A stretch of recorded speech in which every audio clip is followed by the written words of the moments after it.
Donc nous voilà arrivés. Ça paye pas de mine, ça mange pas de pain, ça fait pas de miettes. C'est discret. Avec Antoine, on vient traverser toute la France pour arriver ici, au fin fond des Vosges, à Tintru, pour aller rendre visite. Ici, on parle anglais, c'est marqué. AMEC, Atelier Moto Européenne Classique. En vérité, européenne, c'est surtout de la Triomphe et de la Norton. Allez, on rentre, ils sont déjà en train de boire un café. Ça va super bien ensemble. C'est joli. Peter, comment il s'appelle lui Peter White, celui qui mettait au point les JPN à l'époque. Enfin voilà. C'est une moto Jolie qui machine. roule, ça se voit pas, mais elle roule. Hein. C'est un client? Là, c'est à moi ça. Tu la connais, Ah oui. celle-là? L'isolastique, c'est quoi? C'est des caoutchoucs? C'est des caoutchoucs. C'est ce qui permet d'avoir une. Enfin, c'est une moto qui vibre pas du tout. À partir de 2500 tours, une commando ça vibre plus. C'est Grâce à l'isolastique. grâce à l'isolastique, ouais.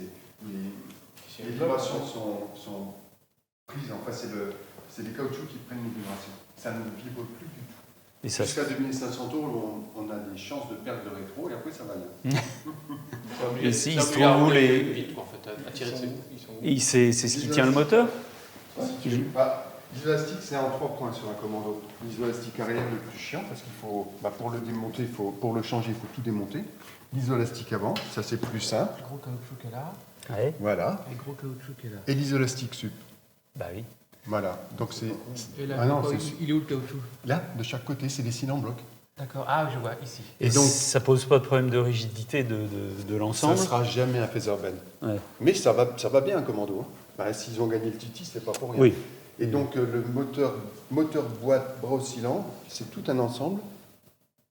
Et qui est suspendu en quelque Voilà, sorte. oui, on peut dire comme ça. Ouais, oui, c'est pas bête parce que c'était effectivement des. Ça vibre pas C'est un 350, 350 cm3. voilà, qui est modifié qui va passer en 520 avec un piston de Yamaha XT, cylindre alu. D'accord. Voilà, ça Derrière. c'est un mono. Derrière c'est un type S d'un client. C'est joli avec ces échappements là. Ah, c'est la Et plus puis la belle des couleur, commandos. La couleur est d'enfer. Elle n'est pas d'origine, enfin la couleur est d'origine, mais pas les paillettes. Mais bon, j'aime beaucoup cette moto. Elle est D'accord. très très chouette. Joli. C'est un Une MV 750. Agusta derrière. Derrière, c'est une MV Agusta qui est 2 pistes d'origine. C'est un 350S. D'accord. Elle est à toi? Un client. C'est un client, oui, c'est un client anglais qui travaille au Luxembourg, c'est un voisin là. Ah oui. Ouais. Derrière, c'est la moto d'un client, c'est donc un TR6. Donc, il a son odeur. Donc cette moto-là, je lui ai changé l'allumage, je lui ai remis un boyer. Ensuite, je lui ai changé le faisceau il y a peu de temps. Et comme il a monté, le gars s'est bricolé, comme il a monté des pistons de Ouais, compression, c'est pour refroidir. c'est un kit Roots, c'est un kit américain Roots. D'accord. Ben, il n'arrive plus à la kicker. Et donc, le démarreur est commandé, ça coûte un bras. Et je l'attends, le démarreur. Démarreur électrique fabriqué où? En Angleterre, comment il s'appelle? Ça, c'est ma future réplique. C'est pour ma retraite.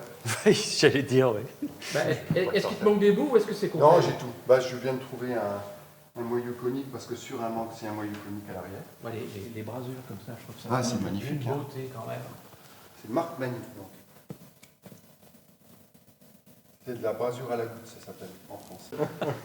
Celle-ci, cette Norton, c'est quoi qu'est-ce? C'est un ES2 55. J'aime beaucoup le capuchon de phare là. Ah oui, ça, je pense que c'était les Marshall, c'est les Marshall ou Titi qui doivent voir ça. D'accord. Ah oui. Je pense. Donc le S2 de 55, elle a le gros frein, entre guillemets. Elle a la selle spécifique 55. 55, 54, 55 peut-être. Et donc celle-là, évidemment, je vais la taper. Donc j'ai allégé le vélo qui traîne là. Ah, évidemment, tu vas la taper. Bon, Oui. alors, ok. Parce que je les fais tous les moteurs, je les prépare un peu. Donc le vélo est allégé. J'ai un piston de compression, encore une fois, et un cylindre de 500 T. Ça fait 25 chevaux. Donc tu vas. Bon, si j'ai 30, ça sera bien, mais ça marche très très bien parce que j'ai fait fabriquer, tu te rappelles, Albin, j'ai fait fabriquer des cams Oui, sport, hein, tu te rappelles. Et c'est donc des copies de Goldstar adaptées au Norton. Cette patchless là, je la trouve super belle. C'est con que je vous ai pas mis l'échappement. Ah bah, c'est parce que c'est en cours, quoi. Parce que je sais que cet échappement. Puis alors là, cette matchless. C'est un peu une- Pour aller se promener dans les Vosges. C'est pas la tienne, ça. Si, ça c'est pas moi, c'est la société, c'est mon véhicule de courtoisie. Ah oui. C'est chic. Alors, C'est très chic. dis-moi, cette cathédrale là, qu'est-ce que c'est C'est un G80 CS. G80 CS, considéré quoi comme moto? Un trail, C'est un trial? Scrambler. Scrambler, oui. Ok. Et donc il y en a très très peu en France, je crois qu'il y en a 5. Et c'était essentiellement pour le marché américain parce qu'ils faisaient des courses dans le désert. C'est Ah très oui. élégant ça, franchement, Ah oui. très élégant. Ah, c'est un bon truc. Hein. C'est Donc quoi, c'est la ça même que derrière, là, sur la photo avec la gonzesse. Ah, ok. Ici. C'est Et un la, G80 CS. et la gonzesse, je trouve que c'est toujours très beau, très élégant. Même le logo est beau. On est dans Ah les oui. années 50 là aussi 50, 60 Ça, celle-là, elle est de 66. Ah, Mais c'est rigolo. Et ça, c'est la moto d'un client de Nîmes. De Nîmes. Nîmes, ouais.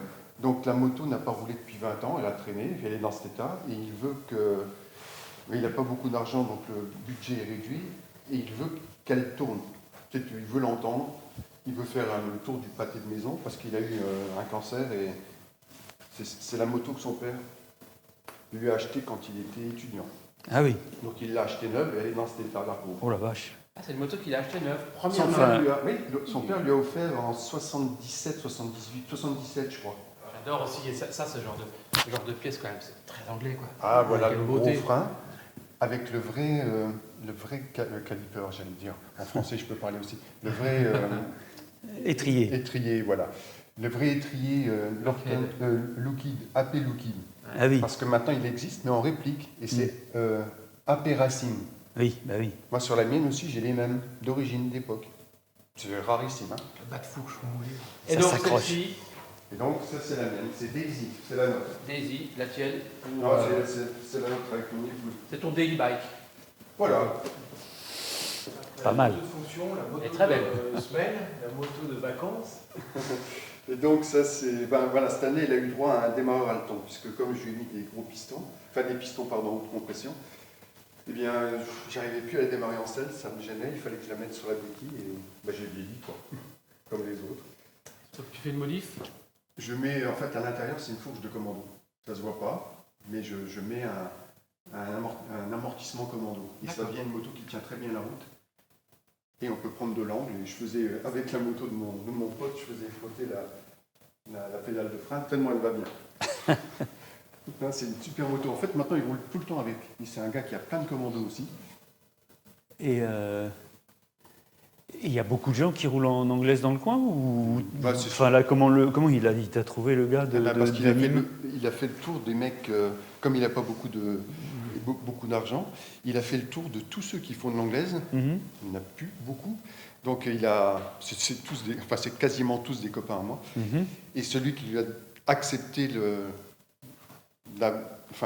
qui a accepté de faire cette moto, c'est un os. Hein. Mhm. Ah ouais, tu m'étonnes. Alors comme j'ai été aussi prothésiste, orthésiste, massage, j'ai racheté ça quand on a fermé le centre de rééducation. Et c'est donc un banc de cordonnerie. J'ai fait, pendant 10 ans, j'ai fait des prothèses avec ça. Et ça sert à tout. Oui. Pour la ferraille, je polis avec ça, enfin je fais tout. Ouais, Et ouais. puis de temps en temps des godasses aussi, parce que je sais faire. Quand on fait un membre sup, c'est pour cacher, pour que ça ressemble à Oui. l'autre membre sup. Alors voilà, bon, ça c'est le moteur de la moto de mon épouse, avec Ah son oui. cylindre à lui. Et avec le Villebrequin sur l'établi, c'est ça Et le Villebrequin, il est là, il attendait Ah oui, de d'accord. partir. Et là, qu'est-ce que c'est par terre? Eh ben, c'est une commando qu'on m'a amenée qui était à vendre. Le propriétaire veut s'en débarrasser, mais toute la partie cycle était grise. C'était à chier. La moto est pas mal, mais alors invendable avec ce cadre gris. Donc j'ai foutu à poil. Je suis maniaque, mais Donc la les question qu'on se posait, motocyclistes c'est que t'es pas sont trop bien emmerdé avec les... Oui, avec les tailles de clés, de machin, les pas anglais, américains, tout ça. Donc ça c'est de l'américain, c'est donc la taille c'est across flat entre deux plats. Donc une clé de, j'ai pas de millimètres, alors une clé de 1 pouce, ça veut dire qu'il y a 25,4 mm entre les deux plats. Et Oui. un 25, combien t'as dit? 4. 4, c'est la taille d'un vrai pouce. Mais à qui appartenait le pouce? Je pense que c'est des marins. Mais C'est une- des gros pouces de quand marin, même. C'est une vieille histoire. Hein. D'accord. Alors, l'unité, c'était 1 pouce. Oui, C'est comme ça que ça a Donc été un inventé pouce. Et comme après, ça. c'est des fractions du pouce. Oui, voilà, une fraction de pouce. Donc un quart de pouce. Donc un quart de pouce, c'est 6,35 mm. Ouais. Voilà. Les fameux Jack 635 pour les musiciens. 6,35. Et ça, c'est en Angleterre. Ça, c'est de l'UNF, UNC, du NF en fait. Mais NF, ça veut dire aussi française, norme non. française, c'est pas ça. Non. Non. Ça, c'est donc de l'impérial. Ah, ça se complique. Donc c'est de l'anglais. Toutes les motos avant 69, je crois 68, sont en impérial. Une commando, c'est spécial parce qu'il y a toute la partie cycle est en américain et le moteur est encore en impérial. Parce qu'il n'y avait pas d'argent. C'est compliqué. Voilà, Donc, d'accord. Américain et impérial.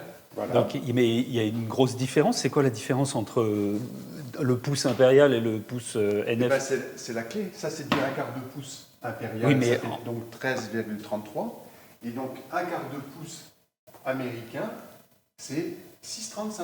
Tu veux dire qu'en fait, ils n'avaient pas les mêmes tailles de pouces. Les pouces anglais étaient plus Parce gros. que les Américains étaient plutôt genre palmés. Ou alors c'était des pouces de pied et non pas des pouces de main. Ah, Non, c'est ça- sidérant. Ça, c'est les normes. Bon, on est un peu surpris quand même de trouver un spécialiste de l'anglaise au fin fond des Vosges. Donc on va te poser des Très questions joli. intimes. Combien tu mesures? Combien tu pèses? Non, mais quel âge t'as déjà? 56 ans. 56 ans. T'es ici à Tintru. Tintru depuis Tintru. combien de temps? On a acheté cette maison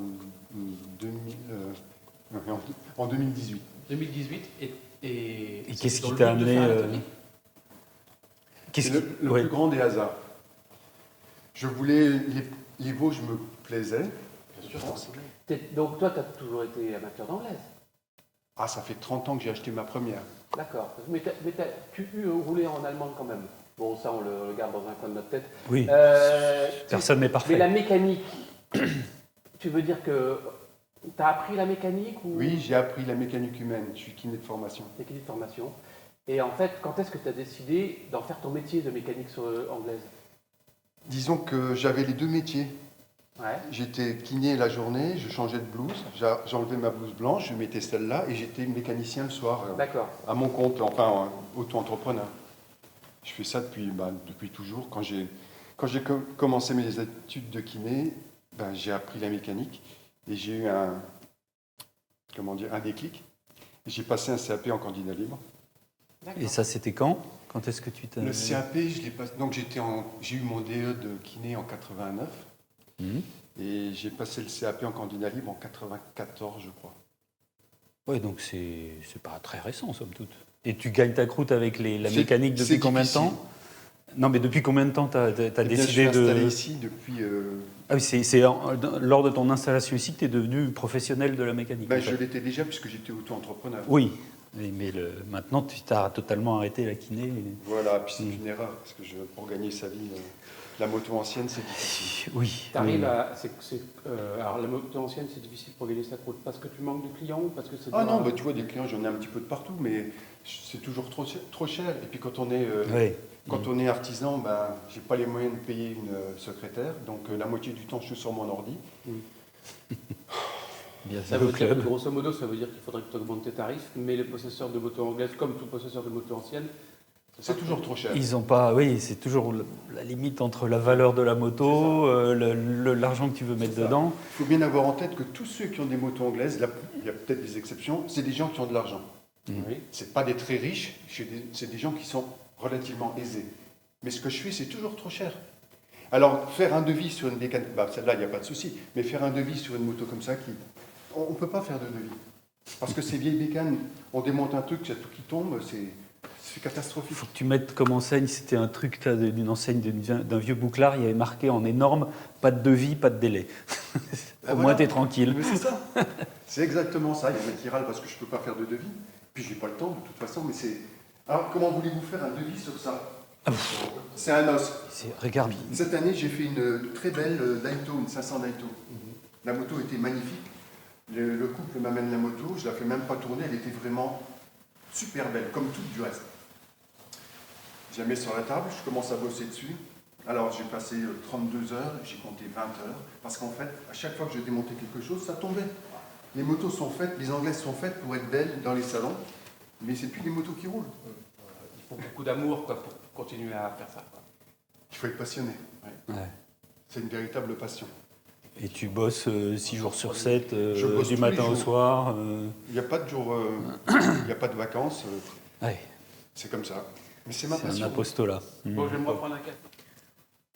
D'où là, oui. J'étais petit. Et je me suis dit, si j'entendais. Ça sert à quoi cet Je appareil? connais pas ça. Non. Toi, t'es mécano. Oui, mais je sais pas tout. Non, mais bon, heureusement, à chaque fois que j'apprends quelque chose, c'est une bonne journée. Ça, c'est un. Alors ça va être une bonne journée pour moi. Ça, c'est Alors le truc à côté là. ça, c'est pour réparer les chambres à air.